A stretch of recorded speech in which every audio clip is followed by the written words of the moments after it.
Nii, tervist!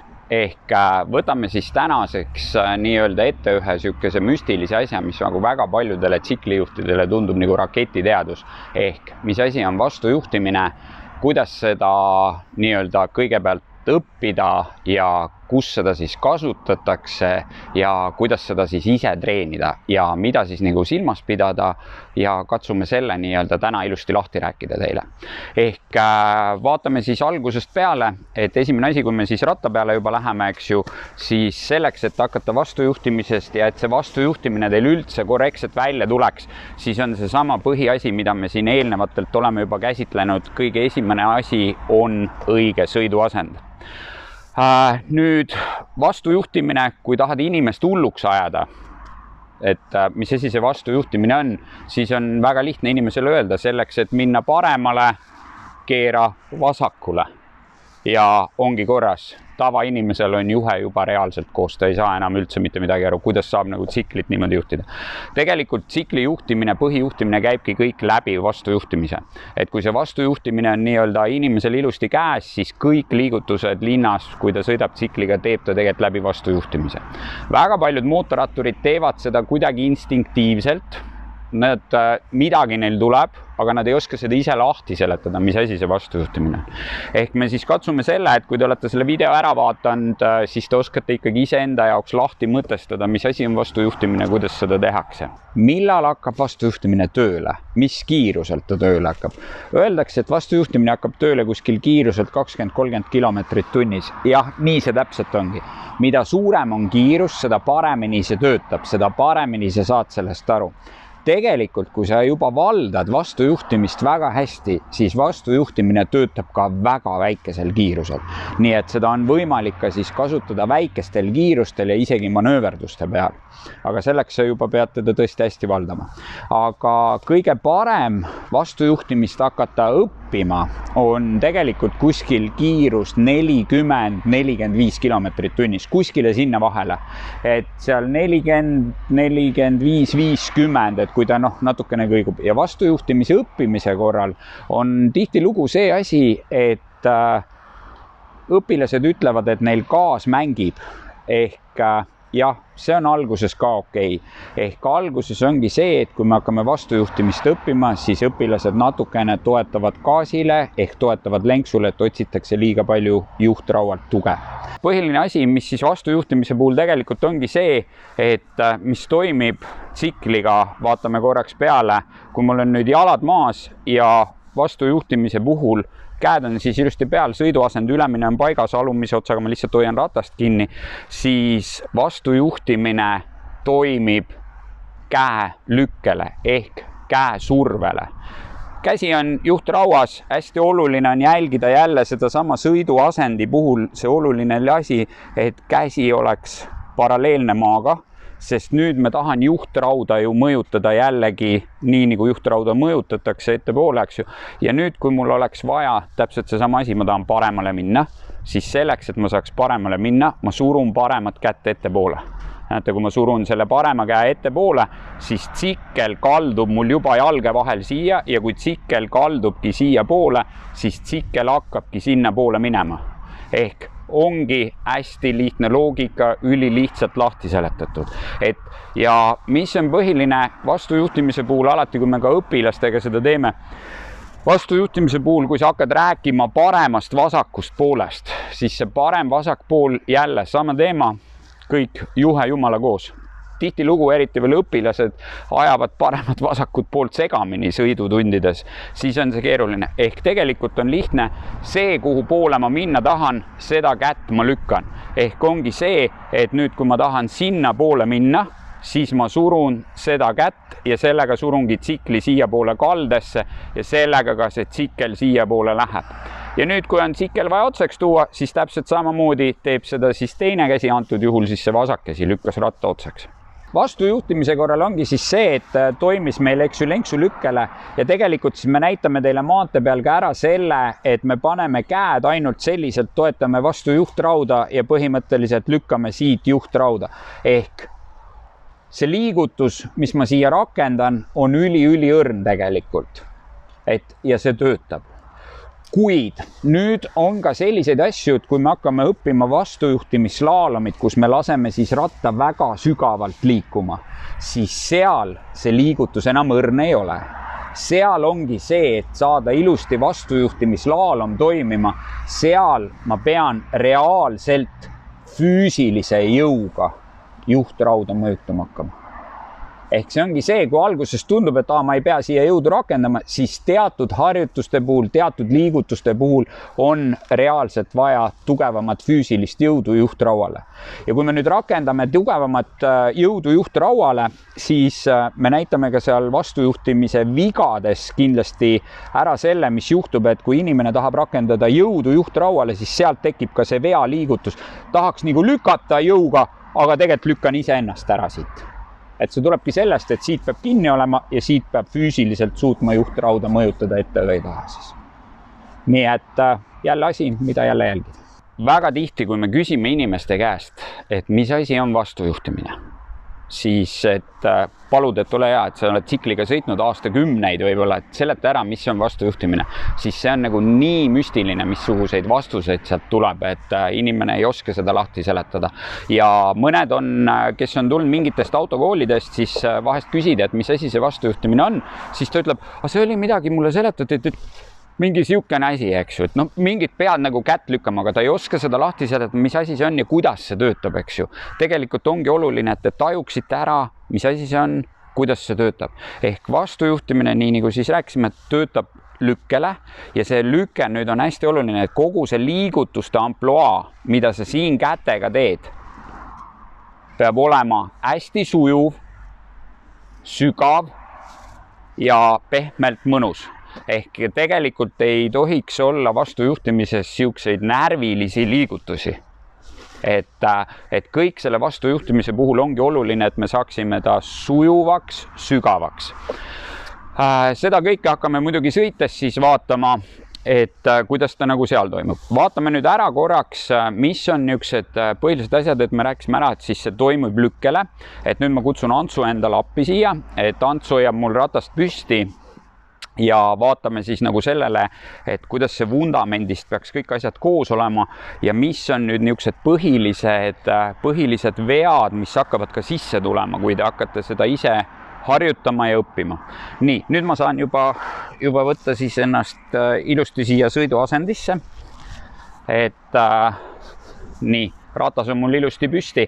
Ja nüüd, kui me hakkame seda vastujuhtimist tegema või harjutama, siis kõige põhilisem asi on alguses see, et inimestel tekib see asi, et kui nad hakkavad siit nüüd suruma seda juhtrauda, siis nad suruvad tegelikult paigast ära ülakeha. Ehk nad lükkavad ennast niimoodi siia peale. Aga sel hetkel ma tegelikult juhtrauda ei mõjuta, näete. Ja nüüd ongi kõige olulisem asi, kõik vundament oli koos, käed on peal ja nüüd ma lihtsalt näete, lükkan juhtrauda ja automaatselt ratast tulebki siia poole. Nüüd teise käega viin ratta uuesti püsti. Lähen teisele poole, kurv on sinna poole, lükkan kurvi poolset kätt ja surun sellele käele vastavalt nii palju peale, kui vaja on. Miks on veel see sõiduasend ülioluline, et mul oleks see käteasend siin selline, et miks ma ei saaks nii olla, miks seda vajalik on? See on üks asi, mis võib päästa su elu kurvis. Me kuuleme väga palju, sellel aastal on uudistes, et avariide kohta, et mootorrattur sõitis lauges kurvis teelt välja. Andke andeks, mu sõnavara praegu. No sa pead ikka lammas olema, siis kui sa lauges kurvis välja sõidad. Ehk vastujuhtimine tagabki seal kurvis sõitmise ja nüüd tekib siin niisugune asi, et kui ma nüüd lähen kurvi, ma viin ratta vastujuhtimisse, surun ja lähen kurvi. Ja nüüd samal hetkel vaatan kurvi lõppu ja avastan, ossa maid, kurv keerab järsemaks. Eks see tähendab seda, et mul on vaja rohkem vastujuhtimist rakendada siia, siis näete, mu käsi on lõdvas asendis, mul on seda võimalik siit veel peale suruda. Ehk mul ei teki siia käelukku, mis on põhiline. Et sellepärast on see kehaasend üli oluline. Nüüd, kui ma olen siin vales sõiduasendis, ükskõik, võtame siis see, mida me nagu linnas hästi palju näeme täna, eks ju, mingi siukene asend. Nüüd ma lähen vastujuhtimisse, nii, ja nüüd on kurv järsem. Ja mul oleks veel vaja peale anda. No sorry, sul ei ole siit mitte kuskilt anda seda liigutust peale. Ehk sa oled ise teinud kõik selleks, et juba kraavi sõita. Et sellepärast kindlasti siis ülioluline, et mu sõiduasend on paigas, see liigutus saab tulla siit ja nüüd on hästi hea, oma juhtrauaga võite vaadata seda liigutust, et igal rattal on juhtraua amplituud erinev. Et kui ma nüüd lükkan oma ratta juhtraua lõppasendisse, kas mul siin lõppasendis säilib see asend? Kui ma suudan selle asendiga siin peal olla, siis uskuge mind, ei sõida elu sees lauges kurvis välja. Et see on siis ka üks oluline asi, mida kindlasti jälgida, et seda vastujuhtimist ohutult teha. Ja nüüd üks olulisemaid asju, mis on see, et mida meie nagu selle vastujuhtimise õpetamise puhul või ka praegu tahaksime teie käest saada, et te peaksite õppima ära selle, et kui te viite tsikli ükskõik kummale poole, siis te lasete tsiklil puusast ära liikuda. Ehk et ei vajuks nagu kehaga kaasa. Ehk nagu ma armastan õpilastele öelda, siis on see, et see tsikliga kehaga kaasa minek kurvides. Seda ei pea meie õpetama. See tuleb automaatselt, see tuleb inimesel iseeneslikult teinekord, eks ju. Ja miks peaks õppima tsikli puusast ära liigutama, ongi see, et sul on julgus minna mööda takistustest, nii et tsikkel käib alt, liigub ära ja ongi okei. Miks ei tehta seda kehaga? Nagu ma armastan öelda, keha on su vaenlane tsikli peal. Kui see kehaga valesti toimetad, siis ta on vaenlane. Vaatame nüüd, kui ma tahaksin kehaga tsiklit juhtima hakata ka selles samas vastujuhtimises, see on väga lihtne asi, eks ju. Et nüüd ma tegelikult tahaksin siis nagu sinna poole minna. Ma kallutan keha sinna poole, vaadake, mis tsikkel tegelikult teeb, et see on nüüd nagu hästi oluline enda jaoks. Nii, ma tahan sinna minna. Näete, esimese hooga viisin ma kohe tsikli valele poole. Nüüd võtab natukene aega, kuni ma suudan ta siia poole üle uuesti tagasi tuua. Ehk see on tegelikult ajaühik, mille ma siin ära kaotan. Et sellepärast ongi see, kui mul on põlved kinni, mul on vaja sinna poole minna, ma lähen ainult läbi vastu juhtimise selle hops ja mul on kohe tsikkel seal pool. Et see ongi siis selles suhtes see, et ma ei tee seda kehaga. Ja seda sama vastujuhtimist siis hästi palju nii-öelda ka linnas, kui me näeme, et inimesed teevad nii-öelda, nimetame seda vastujuhtimislaalomiks, siis seda tehakse kehaga ehk vajutakse siia poole käte peale. Ongi see, ei, kõik käib läbi juhtraua ainult. Et siit kiirete liigutustega ja ma saan seda tsiklit ilusti täpselt nii mõjutada, nagu mul vaja on tegelikult. Kõige lihtsam ongi just see sama asi, et istuge ise rahulikult tsikli peale, pange jalad maha kõigepealt, võtke siit see kehaasend paika ilusti ja hakake proovima, et te mõjutate seda juhtrauda siit. Ja nüüd üks oluline asi veel, et vaatame üle, käeasend oli, nüüd on need randmenurgad, et ma räägin need ka ära, et hästi palju tuleb siit randmevigu sisse. Mis tähendab randmeviga, näete, praegu ma teen selle õieti, ehk see lüke läheb täpselt juhtrauda, näete, opa, kohe toimib, kohe töötab. Nii. Sama jälgin teisel käel. Nii, nüüd väga palju on meil siukest asendit. Noh, inimesed sõidavad, ega me ei saa ju, inimene võib sõita nii, nagu ta tahab, eks ju.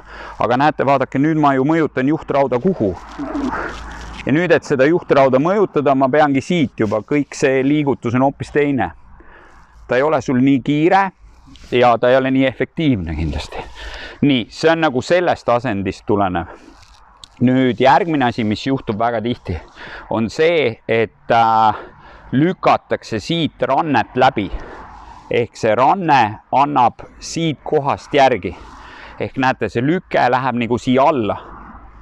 Siis on ka, näete, ma tegelikult nagu lükkan, aga ma lükkan randmest läbi.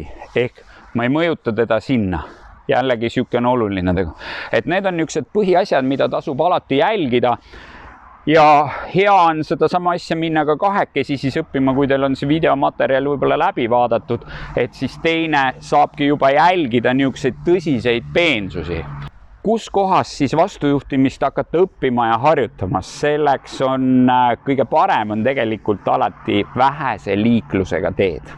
ja kindlasti iga mootorrattur teab siukseid teid, kus see on olemas, et meil Tartu ümbruses on neid siin hästi palju ja me läheme ka täna seda siis nii-öelda tegema ja harjutama siuksesse kohta, kus meil on väga väike liiklus ja te saate nii-öelda mõnusalt seda teha ja harjutada. Kindlasti alati, kui vastujuhtimist harjutada maantee peal, teha seda, siis mootorrattur jää viisakaks, ole korrektne, ehk et kui autojuht jõuab, sulle vastu tulev auto jõuab ikkagi juba väga lähedale või no on lähedal, siis võta ikkagi korrektselt ilusti sirgeks ja sõida see hetk otse, kui sa möödud sellest autost. Väga paljudel autojuhtidele ei meeldi vingerdavad mootorratturid, aga nad ei saa aru, miks mootorratturid seda tegelikult teevad. Ja need mootorratturid, kes sõidavad ise autoga, teavad väga täpselt, miks mootorrattur seda teeb. Nii et treenige ohutult, see on peamine.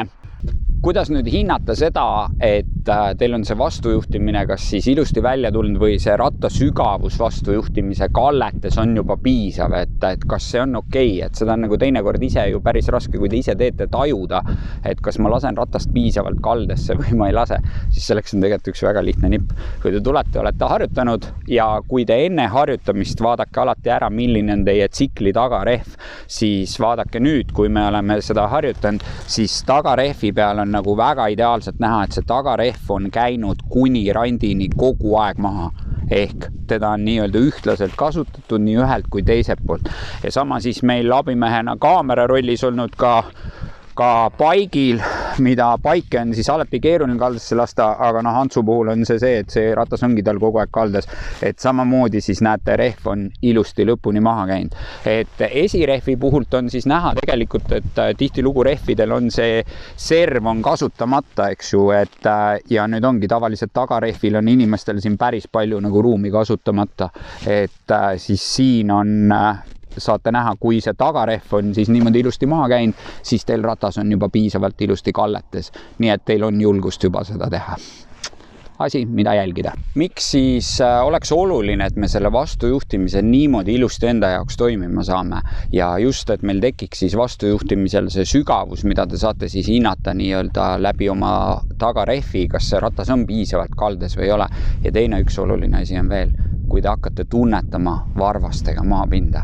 Ehk vastujuhtimises, kui teie jalad on ilusti jalatappidel, kontsalukus ja varvas hakkab käima vastu maapinda ja te tunnete ja saate mõnusalt saapa külgi maha lasta, siis see varvas annab teile nii-öelda hea tunnetuse maapinna suhtes, kui kaugel see on.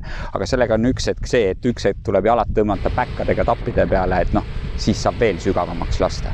Nii et kui juba julgete varbaotsi maha panna vastujuhtimislaalomites asjades, siis see on juba super, see on siis väga hea.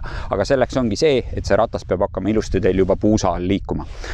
Nüüd, miks seda vastujuhtimist siiski, miks me harjutame, miks mootorratturid harjutavad seda niimoodi maantee peal, teevad vastujuhtimislaalomid asju, väga lihtne. Selle vastujuhtimisega juhitakse ratast, nagu ma ütlesin, igal pool ja selle vastujuhtimisega on väga mõnus minna ringristmike asju, see on turvaline teile endale. Ehk te suudate ratast alati täpselt nii kontrollida, nagu teil siis see vajalik on. Samamoodi kõik pöörded, kõik asjad lähevad siis sinna vastujuhtimisse. Nüüd, mis on veel hästi oluline, mida võimaldab vastujuhtimine, kui see teil on nagu ilusti perfektselt käes? Vastujuhtimine võimaldab väga ideaalse kurvis pidurdamise. Kui me muidu teame, et kui me kurvis pidurdame, siis see tõstab meid trajektoori pealt alati välja, ehk viib kurvist välja poole. Kui ma valdan nüüd seda vastujuhtimist, ehk samal hetkel, kui ma lähen kurvi, surun peale ja nüüd pidurdan, hakkab tõusma välja poole, selle võlla surun rohkem käe peale, ehk toon kurvi ratast tagasi. Ehk see võimaldab kurvis pidurdamise, turvalise pidurdamise. Ja teine asi, vastujuhtimine võimaldab kurvist parema välja kiirendamise. Kui te olete vastujuhtimises ilusti ja kui me teame, et kui me ju kiirendan, siis ka kiirendamine tõstab mind trajektoorist alati välja poole, siis vallates õieti vastujuhtimist samal hetkel, kui ma kiirendan, mis tõstab mind välja poole, samal hetkel surun ma rohkem kurvi sisse ennast ja võimaldabki jälle vähe parema välja kiirendamise teha. Nii et kõik kokku on ainult sinu enda turvaline sõit. Nii et see on asi, millega tasub vaeva näha ja endale see korrektselt selgeks teha, mis asi see siis on ja põhiline, kuidas ta siis reaalselt ikkagi töötab. Kui hakata õppima seda vastujuhtimist, eks ju, siis tegelikult kõige lihtsam on seda õppida ikkagi läbi selle vastujuhtimislaalomi. aga siin on paar aga. Esimene aga on see, et see liigutus ei pruugi tulla paljudel inimestel läbi selle vastujuhtimislaalomi, et nad ei saa seda tegelikult õieti kätte. Ja seda me näeme oma enda õpilaste puhul päris tihti, et siis me peame kasutama tegelikult hoopis teist nippi ja selleks on seesama põikeliigutus. Ehk me hakkame seda vastujuhtimislaalomit õpetama tegelikult läbi selle põikeliigutuse. Ja põige, nii-öelda see on ka eksamiharjutus, ehk tegelik põige takistusest mööda käikski siis läbi vastujuhtimisliigutuse. Ja see on nagu hästi oluline, nagu te nägite, et me seda filmisime ka ilusti sisse, ehk et see on see, kuidas saada mööda tee peale ootamatult ilmunud takistusest. See ootamatu takistus võib olla sul tee peal olev metsloomalaip, kevadel löökauk, mis iganes. Siis just selle vastujuhtimisliigutusega, põikeliigutusega, et sa suudad ratta ilusti viia külje pealt ära ja sõidujoone taastada, saad sa sellest ohutult mööda. Nii et vastujuhtimislaalomi liigutus, põikeliigutus, need on need asjad, mida siis tuleb harjutada, et need asjad teil ilusti käes oleksid. Ja nagu ma armastan alati öelda, käsi peab alati soe olema. Ja linnas saab seda treenida, külge autojuhtidele ei meeldi, on kõik kanalisatsiooniluugid, kõik tuleb ära põigata. Vastujuhtimine kui müstiline teema. Asfaldi peal töötab perfektselt, pidamist on, lase varba otsad maha, tee igasuguseid imenippe. Aga mis nüüd saab, kui tuleb kruus? Paljudel inimestel tekib juba tänavarehviga kruusa peale tulles tekivad paanikaosakonnad. Ehk et väristatakse seda kruusal sõitmist, ei julgeta sinna minna, mida iganes. See, mis on nagu kruusasõidu põhitõed ja mida peaks järgima, sellest oleme me rääkinud ja seda saab siis ka vaadata. Aga nüüd siis need põhiasjad, mis kruusal on, eks ju, et ikkagi seesama istumisasend peab paigas olema. Käte lõtvus on ülioluline, ehk kruusa peal ratas hakkab kergelt otsima seda teed, kive on, mida kivisem kruus, seda rohkem ta otsib. Ehk laske lenksul kergelt elada omaenda elu, ärge sekkuge sinna väga. Ja mis on nüüd põhiline, seesama vastujuhtimine töötab ka kruusal. Kui sa asfaldi peal saad seda teha nagu jõuliselt, tugevalt, sa saad nagu ratast nii-öelda kiirete liigutustega ühelt poolt teisele poole suunata, kuna sul on pidamist, siis kruusa peal on ainus asi, mida sa pead sellel puhul nii-öelda teistmoodi tegema. Su liigutused peavad minema üli sujuvaks. Ehk nii, nagu ma vahest armastan öelda, flegmaatiliseks. Ehk sa ei saa neid liigutusi nii järsult teha, sa pead neid tegema veel sujuvamalt, veel pehmemalt. Ja mis on nüüd oluline, et kui me võtame, et minu saabas on rehv, eks ju, kui rehv on kruusa peal niimoodi, siis ta ju peab, ega ta ei lähe kuskile. Nüüd, kui ma tsiklit kallutan ja rehv läheb kaldesse, siis tekib kruusa peal see asi, et kipub see rehv läbi libisema, siis tekib siit kukkumine.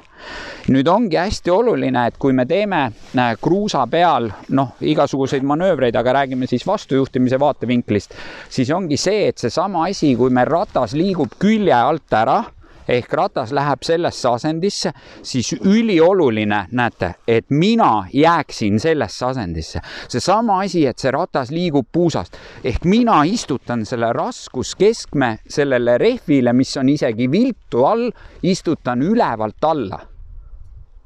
Ja siis ta ei lähe alt ära. Ja ma saan kasutada kõiki neid nippe, mida ma olen õppinud, mida ma kasutan vastujuhtimises asfaldi peal, saame me kasutada ka kruusa peal. Aga veel kord, kõik see peab olema sujuv, rahulik, kergelt flegmaatiline. See on siis meie ehk motohundi nägemus vastujuhtimisest ja sellest, kuidas see võiks toimida, kuidas seda juba ise õpetada ja kuidas seda siis juba ka hiljem ise harjutada.